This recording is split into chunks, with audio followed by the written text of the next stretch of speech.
This is Matt Higashiyama and Miles Montalibano for Block E U.S. History class, and we're interviewing Staff Sergeant Chris Shaw, United States Army, retired.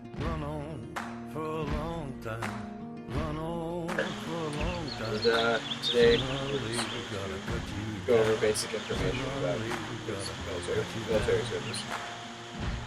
So, what made you join the service? Well, it goes back to high school. I wasn't really much of an athlete, and growing up here in Los Angeles through LA Unified School District, they had a program in 10th grade at El Camino Real High School in Woodland Hills, which is well known. They always won the triathletes and all that that you hear about. Triathlons. And I had long hair, blonde, shorts, went in to get my classes, and I saw a table that said Navy Junior ROTC. And I'm like, what is this all about? You know, I'm kind of like a beach surfer valley dude. And he said, well, if you join our program, you know you don't have to enroll into physical education, PE. And I dreaded PE. I was not born with the sports gene whatsoever. So I said, okay, yeah, this is a program for me. So to speed this up, I actually excelled and loved the military. Being from a military family from my grandfather, being United States Air Force or the Army Air Corps, World War II and the Korean War, he was an ace pilot. So he shot down 14 Germans flying a P-51 Mustang during World War II, shot down twice, went down 2 different campaigns. And so I knew he was a role model for me as a child, and that is the reason why I joined. Speeded up through ROTC through the high school, I realized that this was the correct choice for me, graduating from high school and not having the proper direction to join the Navy. So that's how all this started. So to answer like the how old were you question, that would just be like right out of high school? No, I kind of screwed around for 1 year. There were some financial hardships with my father at the time. I wanted to go to National University, which was a program that to go into real ROTC, into the 4-year college program, was not feasible at the time. So I struggled for about a year. So there was almost a solid year from when I graduated high school from when I actually enlisted in the United States Navy. So, what years did you serve? All right, so I joined in October 1985. I was kind of not sure what I wanted to do.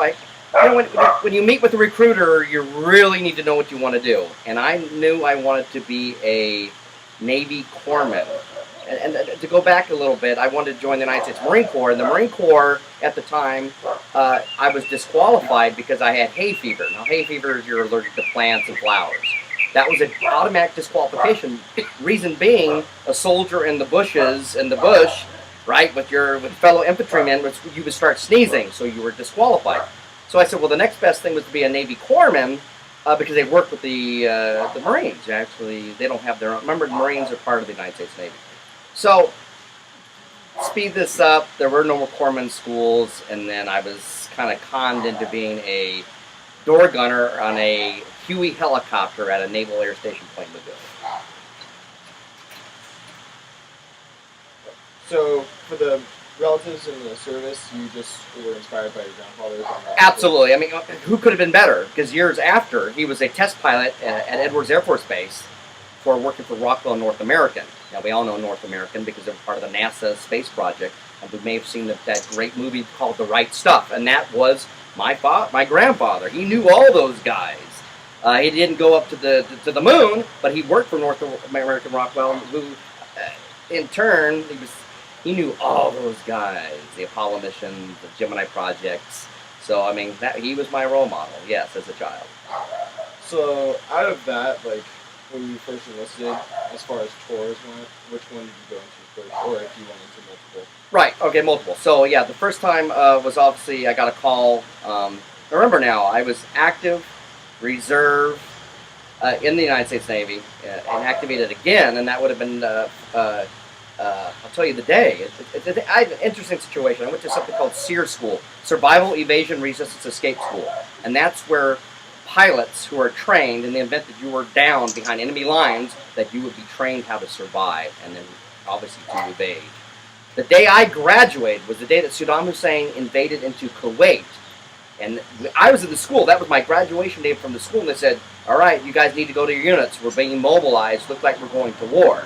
So my first campaign obviously was Desert Shield, and the night of January 17th, 1991 is when the air campaign began, and that's when we changed the name to Desert Storm. So I participated in that campaign, and we'll get on to the next one. You said something earlier about Operation Iraqi Freedom. Or were you involved with it at all? Yes. So that's right. So to speed this up through the years, you're noticing that I'm wearing an Army uniform. However, I was talking about the Navy. Well, after Desert Shield, Desert Storm, I ended up, towards the end, General Schwarzkopf's big push was to go after the Scud missile mobile launcher units that Saddam Hussein was using to shoot missiles into Israel. So I ended up working with Task Force 160, which is well known after that movie you guys probably seen called Black Hawk Down. It is Navy Special Operations Helicopter Unit. And I ended up working with all those guys and the Little Birds and their Special Forces other aircraft. And so when I got out from that campaign, I'm like, I want to work with these guys. These guys are hot. I mean, literally, they got their shit together. Even though I was working with Navy SEALs, I wanted to be with the Army guys. So I got out of the Navy. I finished my 8-year enlistment. I got out of it early and found a Black Hawk unit in California, and there was only one of them, and it was the Army National Guard. The Army Reserve did not have Black Hawks, but so I got into this unit, which is the 140th Aviation at the time, at Los Alamitos, and had 16 Black Hawks. So that's how I ended up wearing this uniform. So what was your rank during most of your experience? Well, it's interesting. Being in aviation and being on flight status, rank means nothing.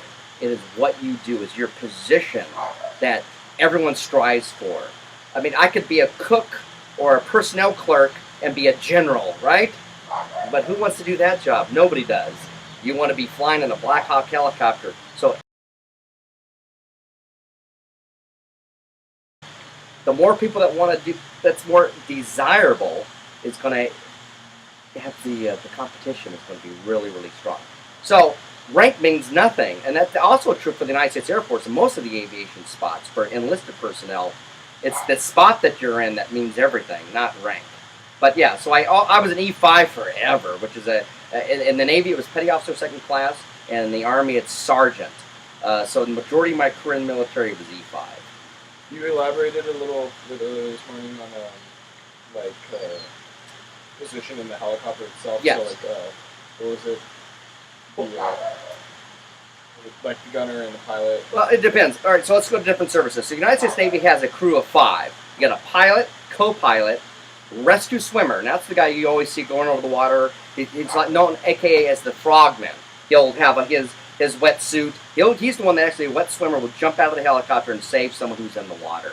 Then you're going to have a first mechanic, and you're going to have a crew chief. Now, the crew chief oversees everything that occurs back of the pilots in the airframe itself, and he's responsible for all the maintenance that's required on the helicopter. Passenger briefings, external load operations, gunnery operations.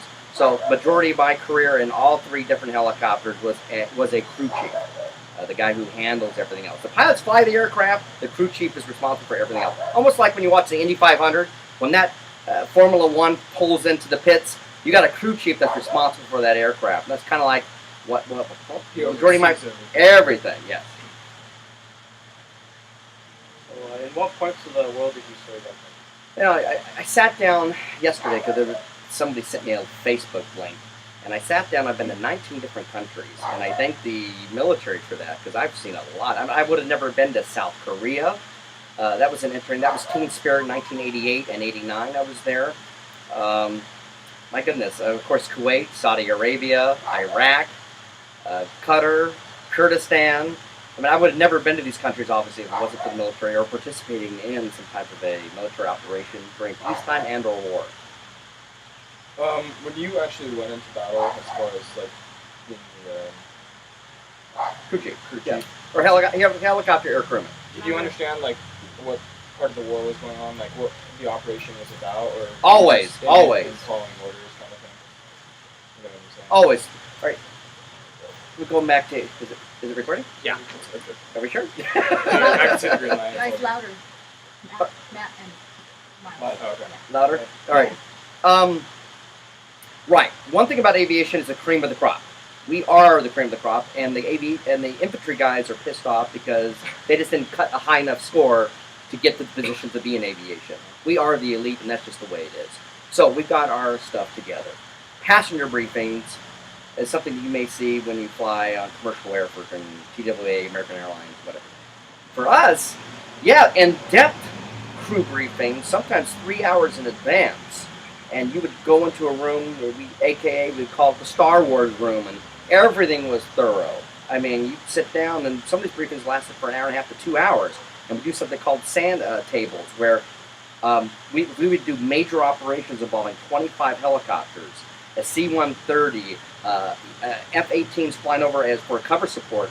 We would walk through. We would get a room and plan everything out and walk step by step. Individual pilots would act like they were helicopters, and we would rehearse all these operations. Almost like a game. So we were clear about what we were going to perform. We're talking millions of dollars, if not billions of dollars of hardware.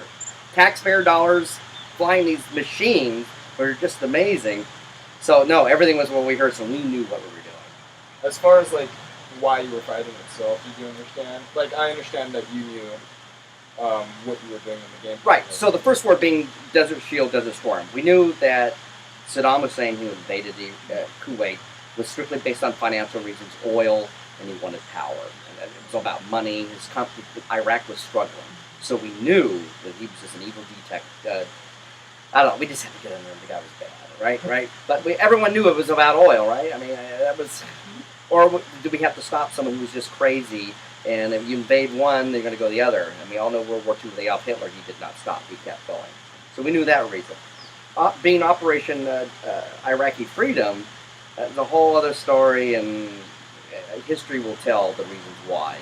But that was a United Nations resolution. We all know that Colin Powell sat there and tried to convince the world that we had weapons of mass destruction. And we knew that was proven false afterwards. But that was important. I mean, you take an oath. You join the military, and you take an oath, and you do what the commander-in-chief tells you to do. And you just hope that they're making the right decisions, and we don't. History will tell. I don't know. But being a good soldier or a sailor or a service member, you do what the commander-in-chief tells you to do, and that's what we did.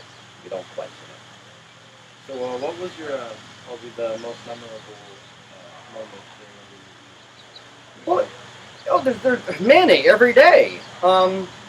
Yeah, something unusual about, we're going to keep going back to aviation. Now, people that are watching this video are going to realize it's a small percentage of numbers, and the majority are the ground pounders, the 11 bang bangs, who are the standard infantryman who's going to be humping it and be on the ground, and they're going to take the blunt of everything. But for me, flying, we would go 150 miles an hour, 50 feet off the deck, which is the ground, and we would go over schoolyards, and we would have make candy bombs or have soccer balls, and we would intentionally, we'd be in a flight of 3, 4, 5 helicopters spread out over a mile. We would always make a point to fly over a school or a small town, and would throw out fully inflated soccer balls, and it would be amazing. I mean, the velocity of these balls, I can't believe it. But then you see kids running out of the schoolyards, running for whatever we threw out. And that's a daily occurrence flying. I mean, I flew almost 500 hours my last campaign in Iraq, and that's a lot. You know, these are 9, 10-hour days flying nonstop. The rotors never stop turning. And we would keep throwing, and sometimes we feel bad because we don't. Anybody got any more soccer balls? We look around, we don't have any. But it's poverty. I mean, it is a country that still lives back in the Stone Age. And if we can make a difference, I think those soccer balls and the candy bombs and MREs, if we hadn't even chucked those out the window. What is that? An MRE is a meals ready to eat. Oh, that's right. And 3,000 calories, and it's supposed to sustain a basic soldier for supposed to eat 2 of them a day. That'd be 6,000 calories. But yeah, it's just like it's a food. You know, it's preserved, and that's it. Ugh. Forget it. Thank God I'm back home. I can go to McDonald's. So don't feel obliged to answer this. But Yes. If you could, elaborate. What do you remember being the most difficult part? Oh, goodness. The most difficult, staying up beyond 72 hours, sleep deprivation. I think that's probably the most difficult. I remember the first. It wasn't hard with my last campaign, but the night of Desert Shield, Desert Storm, when it transitioned on January 17th, I don't think anybody got any sleep for at least 3 to 4 days. And knowing the fear that Saddam Hussein had nuclear, biological, chemical weapons, and he was sending these missiles up to the air, and we would have scud alerts. That was probably, and not knowing where your gas mask is or your chemical protective suit was, that was probably the most difficult thing, really. I mean, there's other things, but I think that's probably the scariest moments when you get those alerts. Gas up, put on your suits, something's coming over. And we knew he had all these poisonous gases.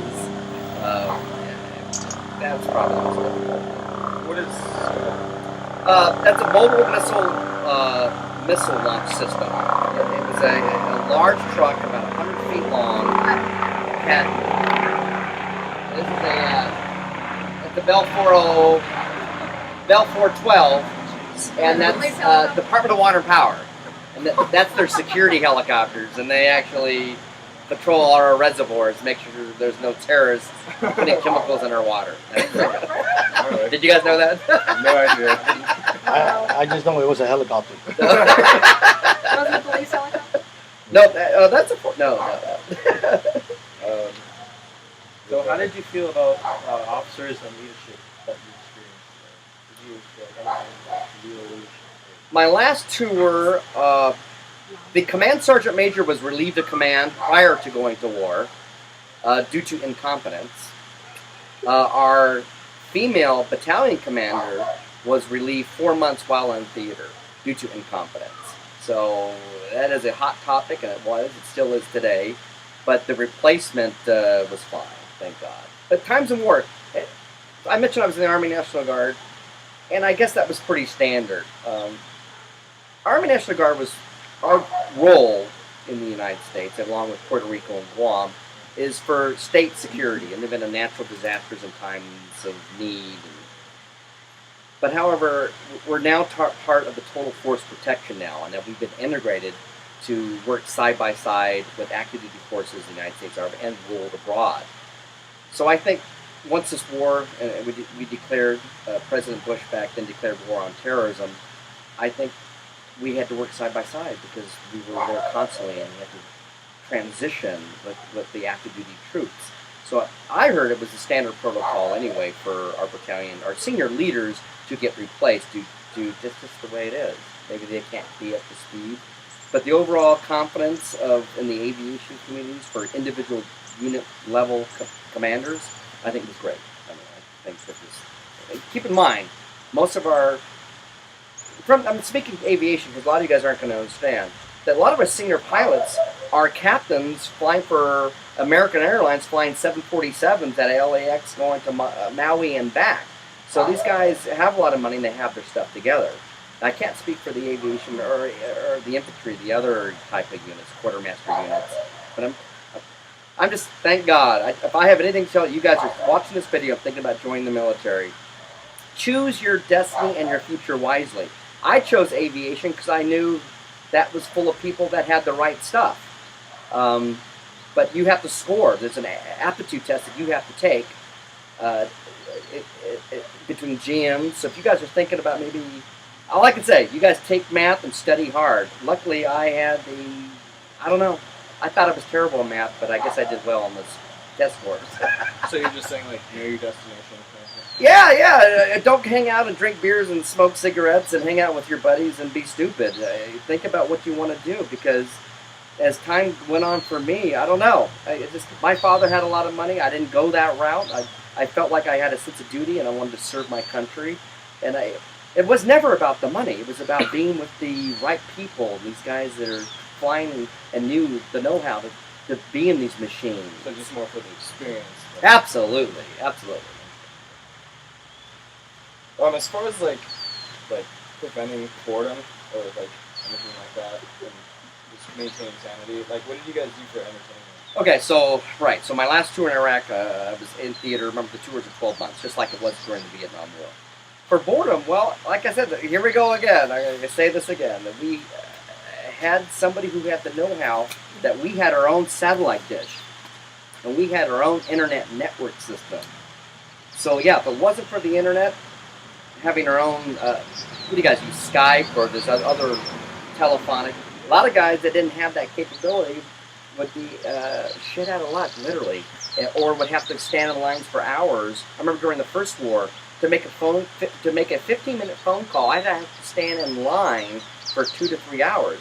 This last war, I could just go back into my hooch, or we call them hooches, or your little tent area where I had my little laptop set up, and I had my T100 line, or we call them Cat 5 lines now, and we had access onto the internet. Now, it wasn't super fast, but it was just the peace of mind knowing that you could just go and sit down in front of your laptop and see a face-off. Yeah. It was just amazing. And order stuff on eBay and have it arrive 10 days later on a Russian aircraft. Right. So boredom was buying and being able to buy.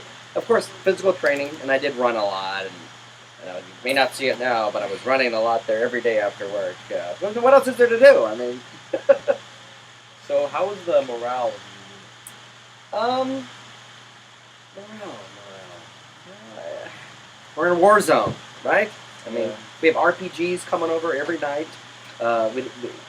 All hours of the day and night, if you're not flying. I mean, every day that I was flying in Iraq for that whole year, I was probably shot out every day. You couldn't see it during the day, but on night flights, we wear something called night vision goggles. They're high resolution, and you could see the heat signature of bullets, RPGs, what projectiles coming up. And it's like a barrage. And you didn't see them all the time we were flying, but and I don't think they had the capability. I think they just heard the helicopters flying over, and they would just shoot. They couldn't see us because we'd be blacked out, but we're wearing these goggles, and we could see. Now, some aircraft actually got bullet holes in them. Some aircraft actually, there was a lucky shot, and they got shot down. So it was just spray and pray, no tactics. Correct. So of our 16 helicopters during the 12-month rotation during OIF 3, which is 94 to the end of 95, we only had one aircraft that had one bullet in it, and that's just amazing. Yeah. So, did you earn any medals? You didn't. Right. Yeah. All right. So, being in aviation and being a crew member, I know it's going to be kind of confusing because remember I was in the Navy as well. Yeah. So let's stick with the Army first, and maybe I'll work backwards. For every, I'm trying to think what the hours were. I think it was every 300 hours that you, or 250 hours that you, a crew member, be a pilot or a crew chief or dart gunner, would fly in an air campaign, he would get an air medal, and that's what this air medal is. For the Navy, the first time I got this in the Navy, it was a Flight Strike Award, and it had to go with how many sorties or missions that you went on. So if it was 25 plus missions, then you would be given the Flight Strike Award. Now, for the infantryman who's competent, they would get the Bronze Star. Now, we all hear about the Bronze Star. That's what they would get. However, I'm not wearing a Bronze Star because I was in the air, so I get the air medal. It is the same equivalent. Yes. So you get campaign medals. So this beautiful one's actually got gold. This is from the country of Saudi Arabia. This is for the campaign for Desert Shield, Desert Storm. And this is from the country of Kuwait. And this is from the Kuwaiti government showing the appreciation of American forces liberating the country of Kuwait from Saddam Hussein. You can sit there all day long. And then you get campaigns. There's American and foreign campaign medals. Good conduct, humanitarian service medals. You probably see that somewhere in here among all this. That was fighting for the California National Guard in times of need, and that would be for multiple floods and fires that occurred in California for the last 20 years.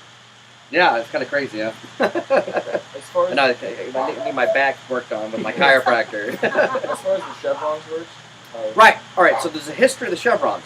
Now, some of you may see movies about the Civil War. Glory stands out as a great movie with Matthew Broderick, right? The chevrons went upside down, right? They were the other way. Well, there's a history behind this uniform. That's why it's now the standard worn uniform by the Army. For years, we wore Army greens, but now we've gone back to true tradition for this uniform to always stand out for the United States Army. Right, so the chevrons, the rumor is every time we lose a war, the chevrons go upside down. So now we're going this way, and who knows, the next time, hopefully there is not another war, and if we lose it, we go the other way. These are service stripes. This just tells me that I've served active duty in the military for under good conduct conditions for every 3 years. However, this is the old Army service uniform. But the last 2 years has been a new Army service uniform where they've eliminated these big stripes. They brought them down to smaller ones. And then what I'm not wearing on here that's on the old green uniform are Hershey bars, which are your combat service bars. And if I would be wearing 3 of those. Once for my last tour in Iraq, they're for 6-month durations in a combat zone, and then for Desert Storm, there'd be another one. So I'd be wearing 3. But for a formal attire, this is the correct uniform with full service medals. And on this side, these are personal medals that are issued to me individually, and these on this side are unit medals. And these are ribbons or citations that are issued to a particular unit that I belong to. And I'll wear these forever. Now these wings that you see, these are aviation wings. You'll see that it's a wing and it's got the Army eagle in the middle. That denotes that I'm an air crew member on a helicopter for the United States Army. Then you get a star, and you get that after 12 years on flight status, and you get a reef with 17 years on flight status and at least an E6 or above, which is staff sergeant. And that's what these chevrons denote. It's sergeant without the bar underneath, and then that's the stuff. And on this side, these are my Navy air crew wings when I was in the Navy for 8 years. And I'll wear these on this side. But it depends on which uniforms I'm wearing, because sometimes I'll put them up on this side. It's optional.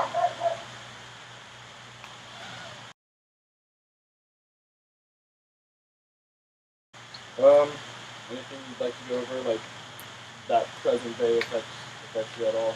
All I can say, nothing but good things about joining the military. If you guys are watching this video now and you're at home or wherever you are, don't hesitate.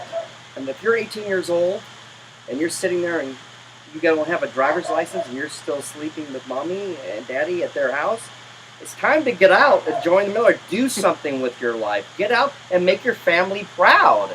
That's what, if I can say anything, get out. You can do it. Don't stay home at 18. Sign up. Actually, you can sign up earlier. You can sign up at 16 and a half. And if you're on your 11th grade summer vacation, you can join boot camp. And that senior year, when you graduate, you go to your professional training, and you get out. I mean, you're already going to be an E3, E4. You're already going to be 2 years in advance. And don't forget, at 20 years of service, you guys can retire with 50% of your base pay. And so if you join at 16, at 36, you can retire at 50% with all these benefits. Tremendous benefits. So I know we're out of Iraq now, and we're still in Afghanistan, and there is a chance of another war. But I'm alive. I'm living proof that you can do 20 plus years and still have a great time, have nothing but good things to say, and make your family proud. Yes. Do you still see your old Army buddies? I do. Yes, and thank God for the revolution of Facebook and other social medias. But yes, I'm constant contact. And like I'm speaking with you guys today, I do this quite often at other events and Veterans Day parades, and pretty well outspoken, trying to get people to say, hey, you know, less than 1% of the United States population have ever joined the military and served their country. Less than 1%. Now, I think that's outrageous. And what I would like to see in the future for someone, you shouldn't get your full citizenship unless you serve in the military. Now, there's probably some liberal Democrats out there that are going crazy that I said this. But why should you be just as much? And I have something else that's really important to say, is that illegal immigration is a big thing right now. And if you're coming from another country and you want to say that you have sovereignty on this wonderful land that all of us have strived so hard to protect, and I mean, you see me flying my American flag, that if you want to be a citizen of the United States, join the military and you'll get your citizenship. Do your 3-year tour. What's a better way to prove your loyalty to this country? And years ago, we did that with when we liberated the Philippines during World War II. That we provided that service. If you want to come to America and be a citizen, join the United States Navy, and they got their citizenship. And I think that should be true to the rest of the world. If you want to come, this is a great place to live. And we have a lot of history. So I'd like to see that one day happen. Yes. So what inspired you to become a police officer? All right. So now we're going in. So some of you that are watching this video is going to ask, okay, now I knew when I was 5 years old. And I'm just unusual. My father was a young child actor, very successful, big in Hollywood. That didn't appeal to me. You know, I knew at 5 years I wanted to be an army man, policeman, and fireman. And I don't know, I think Hollywood, I think TV shows had a lot of influence of that. If not my grandfather, it wasn't to be a movie star or a singer, or I should have been probably. I think back now, retrospective, if I were to go back. But I think I've done a lot. Inspired me. I knew it at age 5. I don't know. I remember my mom's giving me a little fireman's hat and driving a little fireman car that I could pedal. He goes, oh, I know you want to fire, and it had all these little police and was obsessed with wearing badges when I was a little kid. And I don't know. It's something that turns you on inside. And if you guys are watching this video now, it's a whole other aspect. We're going somewhere else off the military beat, but find something that makes you want to wake up in the morning and getting up, you're yawning, and make you want to get up in that shower. Find a career that wants you. Don't do it for money. That's wrong. Something gets you let go, because after 7, 8, 9, 10, 12 years goes by, those reasons may change. I hate to say it now, but it seems like it's just the financial reasons that we're trying to get up and work down. Understandable. But that's understandable, right? With probably any career, it's time for change, right? That's pretty much all we got. All right, great. You know, guys, and God bless America. All right.